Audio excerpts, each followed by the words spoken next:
Naku, pasensya na po. Napakarami pa pong trabaho eh. Hindi pa po ako makakauwi dyan sa Sasmuan. Pero Nay, pag nagka-time po, uuwi po ako agad. Ingat ka. Salamat po, Nay. Happy birthday. Salamat po. Bye-bye.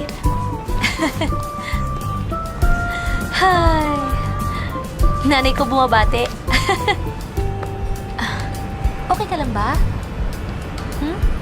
Okay lang. Kasi naman Junjun eh. Sana nagpunta ka ng maaga. Para sana napakilala kita sa mga kaibigan ko eh. Lalo na doon sa dalawa kong matalik na kaibigan, kay Rhea at kay Tasha.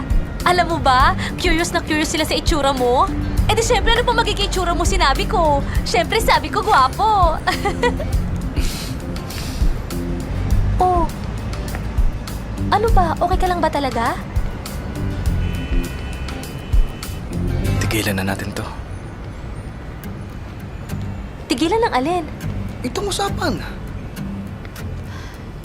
Junjun, hindi naman tayo nag-uusap eh. Ako lang tong kwento ng kwento, nakikinig ka lang. Pwede bang huwag na tayo magsabay pag-uwi? Oh. Eh, hindi mo naman ako nililibre ng pamasahe ah. Ako nga tong lagi nalilibre sa'yo eh.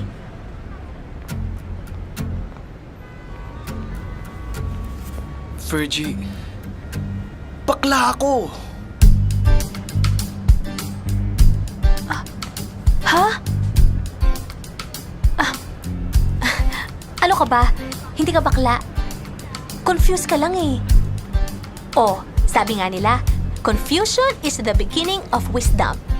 Kaya nga ako nandito oh. Para tulungan ka mawala yung confusion mo. Virgie, lalo mo ako kino-confused eh. Pwede ba? Friends na lang tayo. Aray! Junjun! Ano? Junjun! Junjun! Ano ba? Junjun!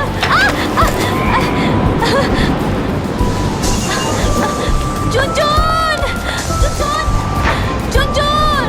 Junjun!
Ano ba namang buhay to?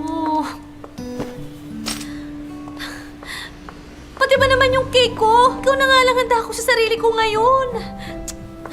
Ano ba naman? Wala na. Wala na nga akong kasama magse-celebrate. Wala pa akong handa.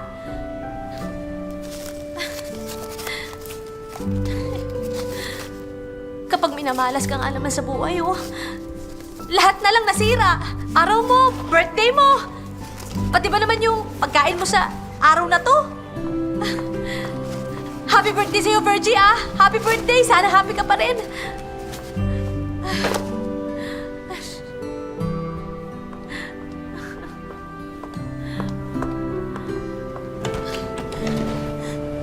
Oh! Pati kayo! Patay na rin!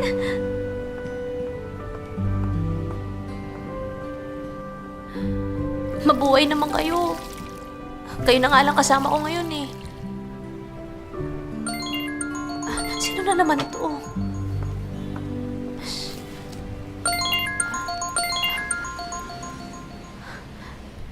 Hello? Ate B, okay na ba yung birthday?